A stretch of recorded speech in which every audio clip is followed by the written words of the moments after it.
नमस्कार दोस्तों, स्वागत है आप सभी लोगों का हमारे चैनल ट्रेडिंग विद अतुल में। आज हम बात करने वाले हैं यस बैंक लिमिटेड के बारे में। आपने देखा होगा कि आज का मार्केट काफ़ी बढ़िया था, काफ़ी अच्छी खरीदारी देखने को मिली। और जैसे गाइस आज थी 1 जनवरी, तो बहुत सारे लोगों ने पॉजिटिव ही इन्वेस्टमेंट करी, ज़्यादा बिकवाली नहीं हुई है। बट अपने स्टॉक में ज़्यादा तेज़ी नहीं दिखाई दे रही।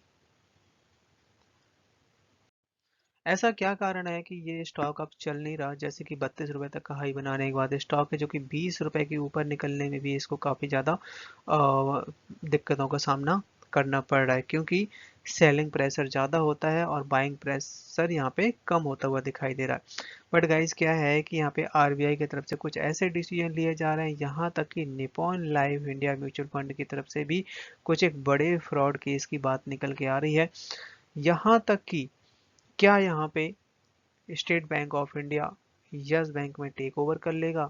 जिस तरीके से अगर यहाँ पे परफॉर्मेंस नहीं निकल के आई तो क्या ये डिसीजन आ सकता है? आरबीआई की तरफ से यहाँ पे कुछ बैंक अकाउंट बंद करने की भी बात कही जा रही है। तो चलिए गाइस, सारी न्यूज़ को डिटेल में समझते हैं। साथ साथ अगर आप लोगों को हमारे वीडियो के माध्यम से थोड़ी सी भी हेल्प हो रही हो तो प्लीज़ आप हमारे चैनल को सब्सक्राइब जरूर करें। आज का मार्केट काफ़ी बढ़िया था। आप देख सकते हैं कि 100 पॉइंट्स की तेज़ी के साथ में क्लोजिंग दिया है निफ्टी 50। बैंक निफ्टी में 200 पॉइंट्स की, और निफ्टी आईटी है इसमें मामूली तेज़ी दिखाई दी 35 पॉइंट्स की। स्मॉल कैप का इंडेक्स है जो कि 570 पॉइंट्स की तेज़ी दिखाता हुआ देखा गया। बात करें यहाँ पे अगर हम वॉल्यूम एनालिसिस के बारे में, तो आज आप देख सकते हैं कि 6 करोड़ का वॉल्यूम यहाँ पे काफ़ी दिनों से बना हुआ है। 6 करोड़, 7 करोड़ और 10 करोड़। यस बैंक है जो कि आज के दिन लो बनाया 19.35 का, हाई बनाया 19.70 के आसपास और क्लोजिंग दी है 19.53 पे, मामूली सी बढ़त के साथ में। जैसे कि इसने हाई बनाया था 33 रुपए के आसपास। जैसे कि यहाँ पे सेबी की तरफ से नोटिस जारी किया गया है, जो पुराने डायरेक्टर थे और सीईओ थे राणा कपूर, यहाँ तक कि कुछ कंपनियों के नाम भी शामिल है, जैसे कि हमने लास्ट टाइम भी डिस्कस किया था। और सीबीआई है जो कि जांच पड़ताल भी कर रही है। तो यहाँ पे कुछ 1800 करोड़ का यहाँ पे इन्वेस्टर के जो पैसे हैं उसके डूबने की बात कही जा रही है। बताया जा रहा है कि Nippon life India mutual fund है जो कि इसने यस बैंक के 81 बॉन्ड में इन्वेस्ट किया था, और उसके बदले जो ट्रांजैक्शन चार्ज होता है, जो कमीशन होता है, लगभग लगभग 90 करोड़ के आसपास है, जो कि Nippon life India mutual fund को यहाँ पे बेनिफिट हुआ। बट जो इन्वेस्टर है, इन्वेस्टर को इतना अमाउंट, करीब 1830 करोड़ अमाउंट का फ्रॉड की बात कही जा रही है, और अभी भी जांच पड़ताल यहाँ पे हो रही है। आरबीआई ने कुछ बहुत टाइट डिसीजन लिए हैं। बताया जा रहा है कि 1 जनवरी से कुछ न्यू गाइडलाइन जारी की जाएंगी और उनको अलाउ भी कर दिया जाएगा, जो कि पहले से नियम कानून बने थे, जो कि इंतजार हो रहा था कि 1 जनवरी से उनको लागू कर देंगे। तो अब यहाँ पे बहुत सारे ऐसे बैंक अकाउंट हैं जिनको परमानेंट बंद करने की बात कर रहे हैं।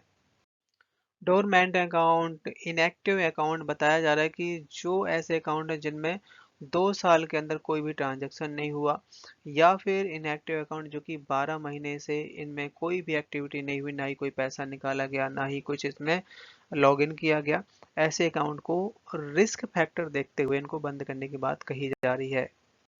कुछ अकाउंट ऐसे भी हैं जो कि जीरो बैलेंस हैं, बट बंद पड़े हैं 2-2 साल से, 3-3 साल से, कोई उनमें कुछ भी ना पैसा डाल रहा है ना निकाल रहा है। यहाँ तक कि कुछ कुछ ऐसे अकाउंट भी हैं जो कि केवाईसी की तरफ से मतलब केवाईसी अपडेट ना होने की वजह से वो भी इनएक्टिव बने हुए हैं, और कस्टमर के पास पेपर भी नहीं है कि वो केवाईसी को अपडेट करवा पाए।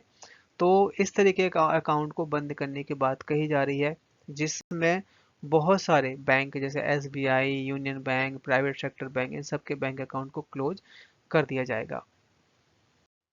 आपने गाइस एक चीज नोटिस करी होगी कि स्टेट बैंक ऑफ इंडिया है जो कि अभी भी यहाँ पे स्टेक नहीं बेचा है, और जिस तरीके से यस बैंक का स्टॉक की परफॉर्मेंस निकल के आ रही है, अगर ज़्यादा जल्दी यहाँ पे ग्रोथ, ज़्यादा जल्दी यहाँ पे बैंक की अगर परफॉर्मेंस अच्छी नहीं हुई तो हो सकता है कि एसबीआई यहाँ पे उसको टेक ओवर भी ले ले, क्योंकि आरबीआई कभी नहीं चाहेगा कि इतने सारे जो अकाउंट हैं यस बैंक में उन सबको दिक्कत आए या उनके साथ फ्रॉड हो जाए। तो आरबीआई पूरी तरीके से नज़र बनाए हुआ है। यहाँ तक कि इनके जो सीईओ है, सीईओ की तरफ से यहाँ पे बड़ा बयान भी आया है कि करीब 5,000 करोड़ की रिकवरी की बात कही जा रही है, जो भी इनके एनपीए थे। जिसमें बताया जा रहा है कि यस बैंक है जो कि लगातार लोन का डिस्ट्रीब्यूशन कर रहा है, अपना जो फंड है, डिपॉजिट है, उसको काफ़ी अच्छे तरीके से मेंटेन कर रहा है। यही है जो कि यहाँ पे यस बैंक की ग्रोथ में संभाले हुए है, क्योंकि लोन जितना डिस्ट्रीब्यूट हो रहा है उतना ही उसको इंटरेस्ट मिल रहा है, और इंटरेस्ट यहाँ पे सबसे बड़ा बेनिफिशियल है इसकी रिजल्ट्स का।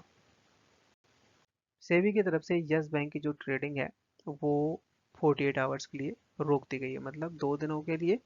बताया जा रहा है कि जो Q3 का जो टाइम पीरियड है वो क्लोज हो चुका है, और जनवरी से अब रिजल्ट आने शुरू हो जाएंगे। जिस तरीके से एमडी की स्टेटमेंट आती हुई देखी जा रही है, आने वाला टाइम यस बैंक का काफ़ी बेटर रह सकता है। ये अपने पास 5 ईयर का डेटा है, इससे हम अंदाज़ा लगा सकते हैं कि आने वाले टाइम में ग्रोथ कैसी हो सकती है। कंपनी है जो कि आप देख सकते हैं मार्च 2020 में 26,000 करोड़ का यहाँ पे इंटरेस्ट अर्न था, बट 2020 के आसपास, 2020 में ही बैंक डूबने की कगार में आया था। उस समय कंपनी को करीबन 16,400 करोड़ का लॉस हुआ था, और 50,000 करोड़ का एनपीए भी था।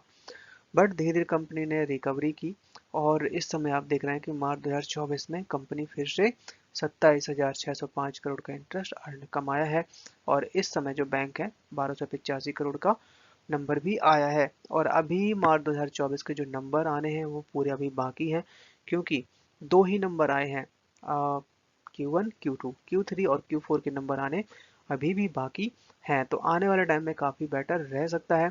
यहाँ तक कि कंपनी है जो कि इस वाले क्वार्टर में, मतलब इस वाले क्वार्टर के इस साल में कंपनी ने टैक्स भी अच्छा खासा पे किया। आप देख सकते हैं 252 करोड़ का तो टैक्स पे कर दिया, जिस तरीके से इसकी परफॉर्मेंस रही है।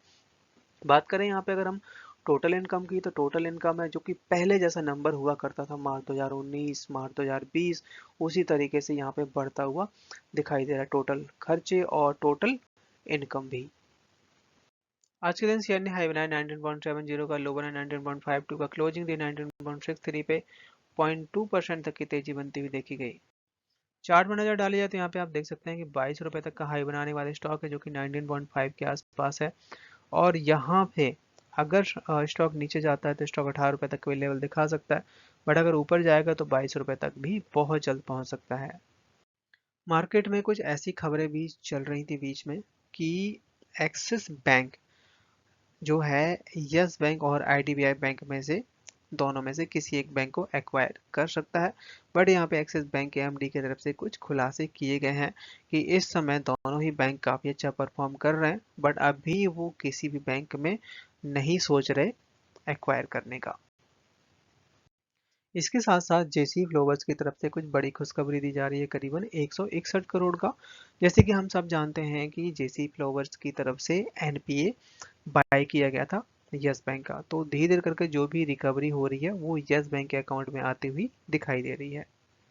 अभी यहाँ पे F I I D I S और पब्लिक की न्यू शेयर होल्डिंग आती हुई देखी जा रही है। तो अगर हम एफ आई आई की बात करें तो एफ आई आई का 23% तक का स्टेक था एक साल पहले, जो कि इस समय 27% हो गया है। लगातार यहाँ पे एफ आई आई खरीदते हुए बने हुए हैं। पर यहाँ पे डी आई एस की तरफ से जो 41% तक का स्टेक था, जो कि यहाँ पे 38.5 के आसपास आया, तो यहाँ पे कुछ डाउन साइड भी दिखाई दी है। पर यही यहाँ पे अगर कंपेयर करें कि पब्लिक का शेयर होल्डिंग, पब्लिक है जो कि 36% तक के आसपास होल्ड करती थी एक साल पहले, जो कि इस समय 35 के आसपास है, तो ज़्यादा कोई फर्क नहीं पड़ा। और मेरा मानना ये है कि हमें अभी भी होल्ड करना ही चाहिए अगर हमें रिटर्न चाहिए, क्योंकि स्टॉक ज़्यादा चला नहीं है, करेक्शन बहुत अच्छी दिखा चुका है, तो यहाँ से आने वाले टाइम में अच्छे खासे रिटर्न आ सकते हैं।